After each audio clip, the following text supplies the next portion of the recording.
Alexandre se tenait sous la pluie battante de Paris. Son sac à dos trempé contre son dos. Les larmes se mêlant aux gouttes froides sur son visage. Son père venait de le chasser de la maison familiale. Hurlant des insultes qui résonnaient encore dans ses oreilles, « Tu n'es plus mon fils ». Et voilà qu'à 25 ans. Sans un sou en poche. Il errait dans les rues du Marais. Le quartier qu'il avait toujours considéré comme un refuge. Mais qui ce soir-là lui semblait aussi hostile que le reste du monde. Il s'abrita sous l'auvent d'un café fermé. Tremblant de froid et de rage. Comment en était-il arrivé là? Tout avait commencé quelques mois plus tôt. Quand il avait enfin trouvé le courage de dire la vérité à sa famille. Ses parents. Catholiques pratiquant dans une petite banlieue conservatrice. Avaient réagi avec une violence qu'il n'avait pas anticipée. Sa mère avait pleuré. Invoquant Dieu et la morale. Tandis que son père, un homme rigide habitué à dicter les règles, avait explosé. C'est une phase. Une maladie. Tu vas te faire soigner ou partir. Alexandre avait choisi de partir, préférant la liberté à l'hypocrisie. Mais la liberté, ce soir-là, avait le goût amer de la solitude absolue. Le lendemain matin, épuisé et affamé, il se dirigea vers un centre d'accueil pour jeunes en difficulté. Là, il rencontra Marc. Un volontaire de 40 ans qui aidait à distribuer des repas. Marc avait un sourire chaleureux. Des yeux bleus perçants sous des cheveux poivre et sel. Et une présence apaisante qui contrastait avec le chaos intérieur d'Alexandre. « Tu as l'air d'avoir passé une nuit difficile. » dit Marc en lui tendant un café chaud. Alexandre hésita. Mais quelque chose dans le regard de cet homme l'incita à se confier. Il raconta tout, le coming out raté. Le rejet familial. La peur de l'avenir. Marc écouta sans jugement, hochant la tête avec empathie. J'ai 5 enfants à la maison. Et je sais ce que c'est que de lutter contre les attentes des autres. Viens chez moi ce soir. On trouvera une solution temporaire. Alexandre accepta. Par désespoir plus que par confiance. La maison de Marc, dans un quartier modeste de la banlieue parisienne, était un havre de chaos joyeux. Les enfants, 3 garçons et 2 filles, âgés de 6 à 15 ans, couraient partout, riant et se disputant. Marc, veuf depuis 3 ans après la mort de sa femme dans un accident de voiture, gérait tout seul cette petite tribu avec une détermination farouche. Les enfants? Voici Alexandre. Un ami qui va rester quelques jours, annonça Marc d'une voix ferme mais douce. Les plus jeunes le regardèrent avec curiosité. Tandis que l'aîné, Lucas, 15 ans, plissa les yeux avec suspicion. Dès les premiers jours, Alexandre se sentit utile. Il aidait aux devoirs, préparait des repas simples et écoutait les histoires des enfants. Marc, de son côté, travaillait comme enseignant dans un lycée, rentrant tard mais toujours avec un mot encourageant. Peu à peu, des conversations profondes s'installèrent entre eux. Tard le soir, une fois les enfants couchés, Marc parla de sa propre vie, son mariage arrangé par la pression familiale, la joie des enfants, mais aussi le vide laissé par la perte de sa femme. J'ai toujours su que j'étais différent, avoua-t-il un soir, les yeux baissés. Mais avec les enfants, je n'ai pas le droit de penser à moi. Alexandre sentit son cœur se serrer, il reconnaissait cette lutte intérieure. Ce conflit entre désir et devoir. Pourtant, la cohabitation n'était pas sans tension. Les parents d'Alexandre apprirent où il se trouvait et envoyèrent des messages menaçants, exigeant qu'il rentre et se reprenne. Alexandre ignora les appels. Mais le doute s'insinua, était-il en train d'imposer son fardeau à cette famille déjà fragile? Marc, quant à lui, affrontait ses propres démons. Ses beaux-parents, conservateurs, surveillaient de près l'éducation des enfants et murmuraient déjà des rumeurs sur cette amie qui vivait sous son toit. Un soir, après une dispute avec Lucas qui accusait Alexandre d'être bizarre, Marc explosa, « Tu ne sais rien de la vie. Fiston. La tolérance. C'est ce que je t'apprends ici. » Mais intérieurement, Marc se questionnait, pouvait-il vraiment offrir plus qu'un refuge temporaire sans risquer de tout perdre? Les jours devinrent semaines. Et une complicité naquit. Alexandre trouva un petit job comme barista, contribuant aux dépenses. Marc l'encouragea, l'aidant à rédiger son CV, le soutenant lors des entretiens. Mais sous cette amitié se cachait une attirance mutuelle, subtile et inexprimée. Un regard prolongé. Une main sur l'épaule qui s'attardait. Alexandre se surprit à rêver d'une vie où il pourrait être lui-même, aux côtés de quelqu'un comme Marc. Pourtant, la société française, malgré ses avancées, portait encore des jugements sévères sur les familles non traditionnelles. Les amis de Marc, au courant de la situation, le mettaient en garde, pense aux enfants. Marc. Un scandale? Et tu pourrais perdre la garde. La première crise majeure survint quand les beaux-parents de Marc débarquèrent à l'improviste. Ils trouvèrent Alexandre en train de jouer avec les plus jeunes. Et leur regard glacial en dit long. « Qui est cet homme ?» demanda la belle-mère d'un ton accusateur. Marc défendit Alexandre, expliquant qu'il l'hébergeait par charité. Mais le soir même, ils appelèrent pour exiger des explications. Les enfants ont besoin d'une figure maternelle, pas d'un inconnu qui pourrait les influencer mal. Marc raccrocha, furieux. Mais le doute le rongeait. Alexandre, entendant la conversation, proposa de partir. « Je ne veux pas causer de problème. » Marc secoua la tête, « Non. Reste. On affronte ça ensemble. » Cette décision marqua un tournant, pour la première fois. Marc choisissait de défier les attentes familiales pour protéger quelqu'un d'autre. Cependant, les conflits intérieurs s'intensifiaient.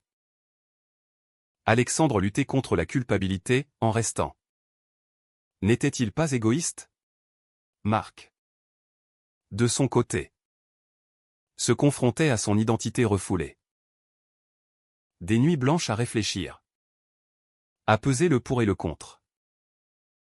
Les enfants, sentant la tension, réagissaient différemment, les plus jeunes adoraient Alexandre. Mais Lucas devenait distant, influencé par les ragots à l'école.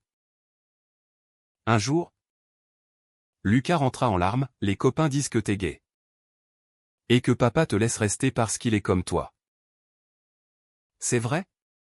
Marc prit son fils dans ses bras, expliquant avec patience, l'amour n'a pas de règle fixe. Lucas. Mais ce qui compte, c'est qu'on s'entraide. Cette conversation fut un premier pas vers l'acceptation. Mais elle révéla les fissures dans la façade de normalité que Marc maintenait.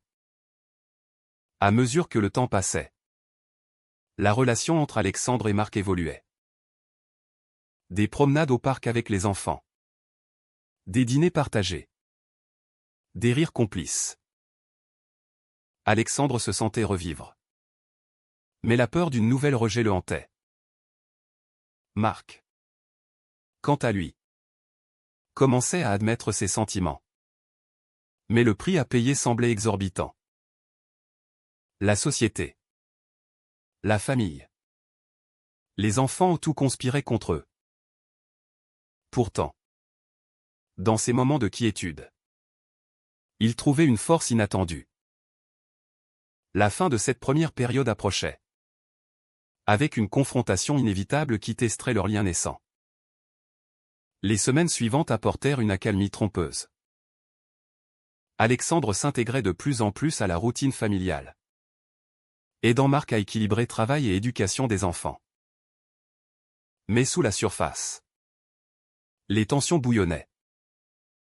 Marc reçut un appel de son ex-beau-frère, un homme influent dans les cercles conservateurs parisiens, qui l'avertit, « J'ai entendu des rumeurs. Si tu continues comme ça, on pourrait alerter les services sociaux. Les enfants méritent mieux qu'une influence perturbante. » Marc raccrocha, le cœur battant, réalisant que son choix d'accueillir Alexandre mettait en péril sa garde parentale. Il n'en dit rien à Alexandre, préférant porter seul ce fardeau. Mais ses nuits devinrent agitées, hantées par des visions de perte. Alexandre, de son côté, affrontait ses propres batailles. Son ancien employeur, apprenant son orientation via des ragots familiaux, refusa de lui fournir une référence, le forçant à chercher du travail plus ardemment. Un soir, rentrant épuisé d'un entretien raté, il trouva Marc en train de consoler la cadette, qui avait été moquée à l'école pour avoir « deux papas ». « Ce n'est pas vrai », cria l'enfant, confuse. Alexandre sentit une lame lui transpercer le cœur, était-il responsable de cette souffrance innocente? Il confronta Marc, « Peut-être que je devrais partir avant que ça empire. » Marc, les yeux emplis d'une émotion contenue, répondit, « Non. On ne fuit pas les problèmes. Et ça me terrifie. » Cette confession marqua le début d'une phase plus intime, mais chargée de conflits. Ils commencèrent à explorer leurs émotions avec prudence. Des discussions tardives évoluant vers des gestes tendres, une étreinte, un baiser volé. Pourtant, chaque avancée était suivie d'un recul. Marc luttait contre la culpabilité vis-à-vis de sa défunte femme et de ses enfants. « Comment puis-je être un bon père si je vis dans le mensonge ?» se demandait-il. Alexandre, marqué par son rejet familial, craignait une nouvelle trahison. « Et si tu me laisses tomber quand la pression deviendra trop forte ?» La société amplifiait ses doutes. À Paris, malgré les lois progressistes sur le mariage pour tous, les préjugés persistaient dans les milieux familiaux et professionnels. Marc perdit un ami proche qui, apprenant la situation, déclara « Je ne peux pas cautionner ça. Pense à tes gosses. » Les enfants, eux, naviguaient entre acceptation et confusion. Lucas, l'aîné, devint rebelle, séchant les cours et fréquentant des groupes conservateurs en ligne. Un jour, il explosa lors d'un dîner, « Pourquoi lui? Maman est morte. Et tu ramènes un mec? C'est dégoûtant. » Marc, dévasté, essaya de raisonner son fils, mais les mots restèrent coincés. Alexandre intervint doucement, « Je ne remplace personne. Lucas. J'essaie juste d'aider. » Mais le mal était fait, Lucas s'enfuit, passant la nuit chez un ami. Cette fugue força Marc à une décision cruciale. Il contacta un thérapeute familial, espérant reconstruire les liens. Les sessions révélèrent des vérités douloureuses, les enfants ressentaient le vide laissé par leur mère. Et l'arrivée d'Alexandre ravivait ce deuil. Marc admit son attirance pour les hommes, refoulé depuis l'adolescence par peur du jugement. « J'ai épousé ta mère par devoir. Mais je l'aimais à ma façon. » confia-t-il à Lucas. Alexandre, présent lors d'une séance, partagea son propre parcours, espérant créer un pont. Peu à peu, Lucas s'adoucit, Mais la thérapie souligna les sacrifices, Marc risquait son poste d'enseignant si des rumeurs se propageaient. Pendant ce temps, la famille d'Alexandre refit surface. Sa mère, rongée par le remords, l'appela en secret, « Ton père est furieux. Mais je veux te voir. » Alexandre accepta une rencontre dans un café parisien, espérant une réconciliation. Mais ce fut un piège, son père était là, exigeant qu'il guérisse via une thérapie de conversion illégale. Sinon, on te coupe tout héritage. Et on raconte tout à tes nouveaux amis.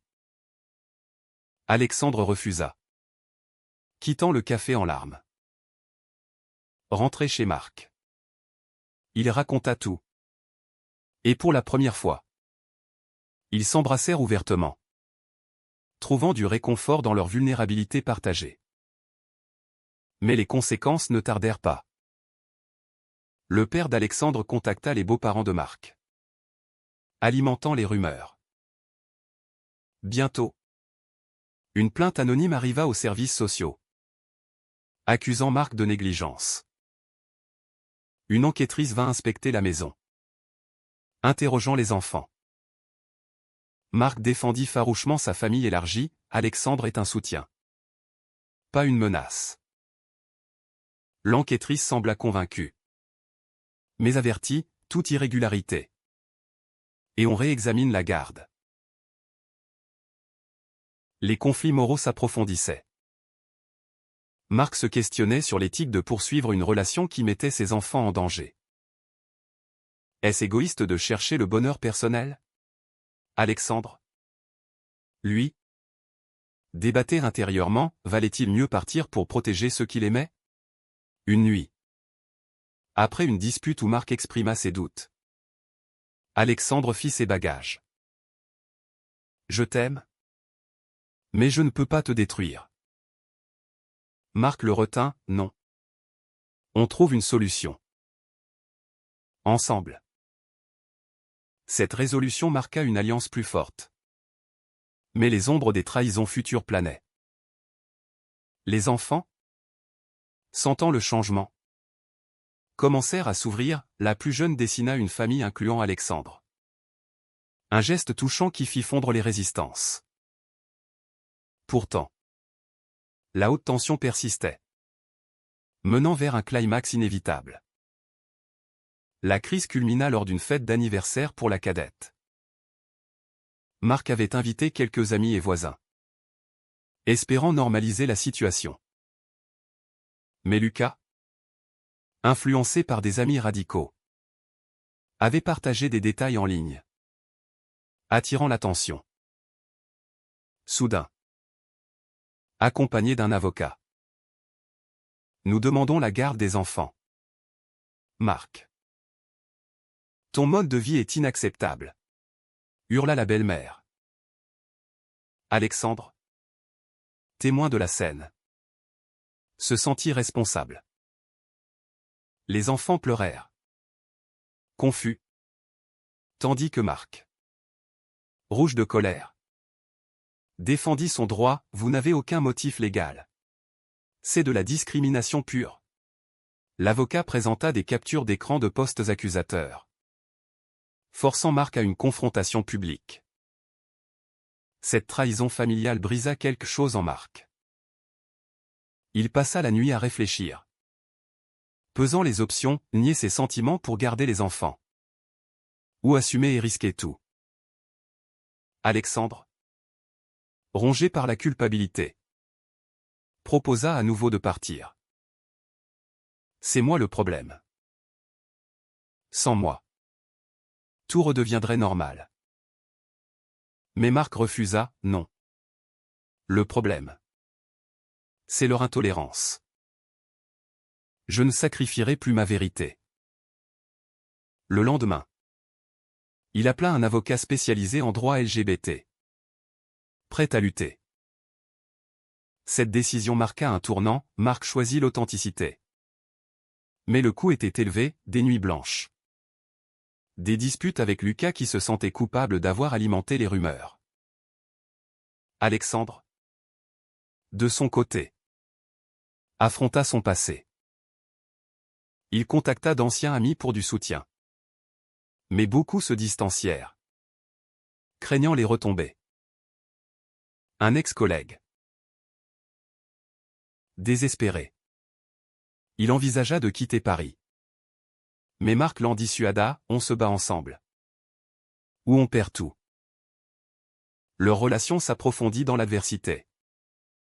Des moments de tendresse contrastant avec le chaos extérieur. Pourtant, les doutes moraux persistaient, était-il juste d'exposer les enfants à ce combat? La bataille judiciaire s'intensifia. Les beaux-parents déposèrent une plainte, alléguant un environnement instable. Pas l'inverse.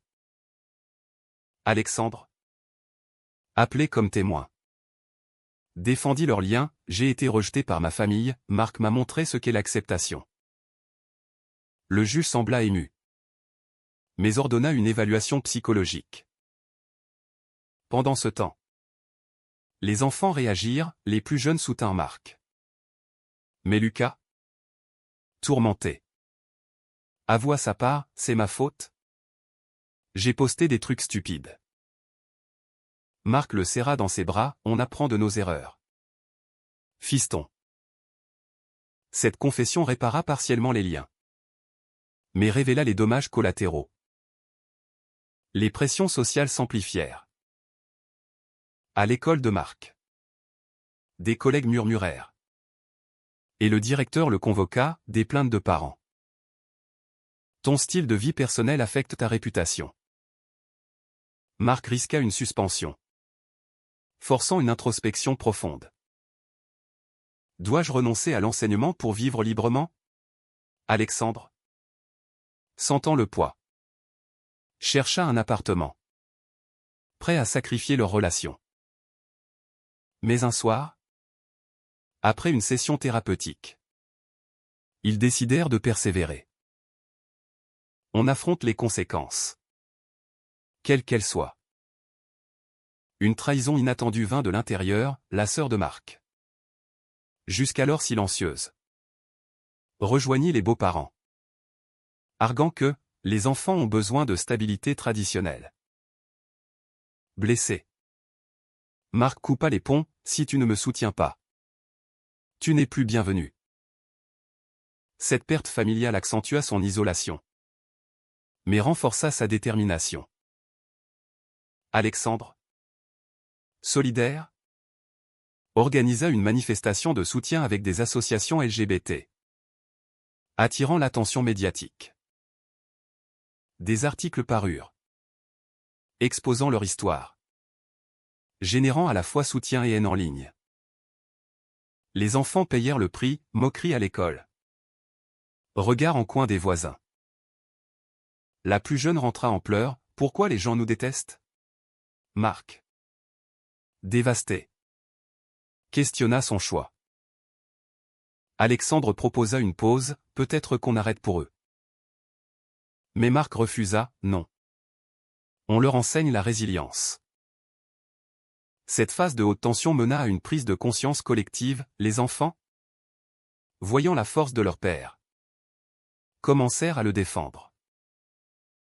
Lucas, repentant, effaça ses posts et confronta ses amis, mon père est gay. Et alors? Il est génial. Pourtant, les sacrifices s'accumulaient. Marc perdit son poste temporairement, forçant Alexandre à travailler plus pour subvenir. Leur relation, testée par le stress, vacilla, dispute sur les priorités, doute sur l'avenir. Un soir, Marc avoua, j'ai peur de te perdre dans tout ça. Alexandre répondit, moi aussi. Mais on a déjà tant investi. Cette vulnérabilité les unit davantage. Mais le climax approchait, avec une décision finale qui changerait tout. L'audience décisive arriva sous une pluie parisienne incessante, symbolisant le tumulte de leur vie. Marc, Alexandre et les enfants attendirent dans le tribunal. Tendu.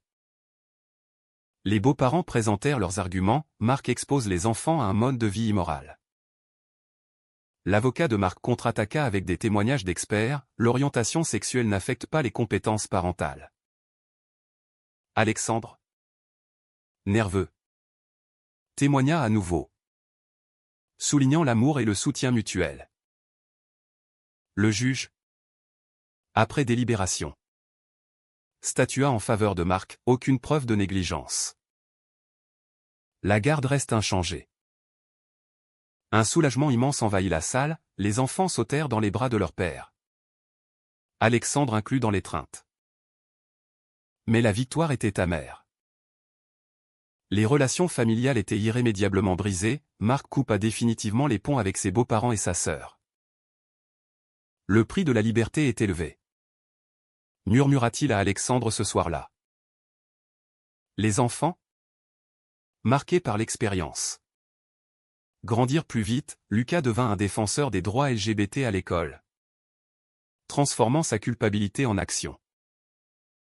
Pourtant, des cicatrices persistaient, la plus jeune eut des cauchemars, rappelant à Marc le coup émotionnel.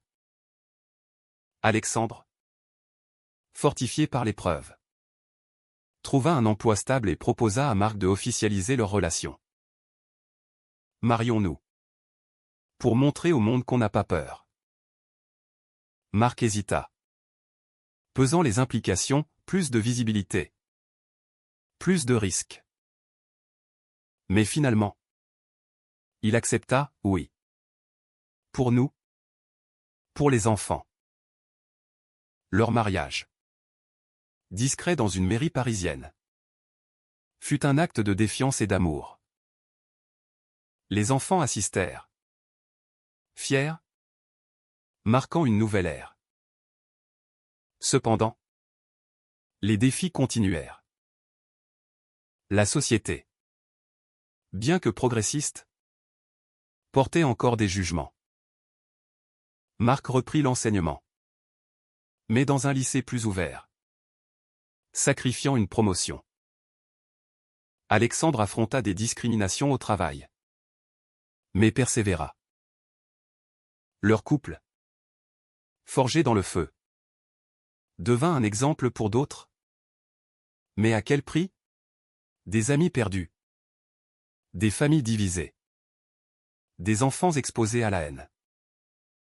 Dans les mois suivants, une réflexion profonde s'installa. Marc se questionna sur les choix moraux, avait-il eu raison de prioriser son bonheur sur la stabilité apparente? Alexandre, lui, débattit intérieurement, le sacrifice en valait-il la peine? Les enfants, grandissant, posèrent des questions, forçant des discussions honnêtes sur l'identité et la tolérance. Un soir, assis sur le balcon surplombant les lumières de Paris, Marc et Alexandre contemplèrent leur parcours. On a tout risqué. Et on a gagné, dit Marc. Alexandre sourit, mais le combat n'est jamais fini. Leur lien, plus fort que jamais, témoignait de la résilience humaine face aux préjugés. Les années passèrent. Et la famille évolua. Les enfants grandirent, portant les leçons de tolérance. Lucas devint militant, aidant d'autres jeunes. Marc et Alexandre, unis, affrontèrent de nouveaux défis, adoption refusée à cause de préjugés persistants. Mais ils persistèrent via des associations. Leur histoire inspira un livre. Anonyme. Sparkant débat sur les familles queer en France. Mais chaque avancée rappelait les pertes, amis distants. Carrière freinée. Finalement, la question reste ouverte, le bonheur personnel justifie-t-il les dommages collatéraux? Est-il juste de sacrifier la stabilité familiale pour vivre son authenticité?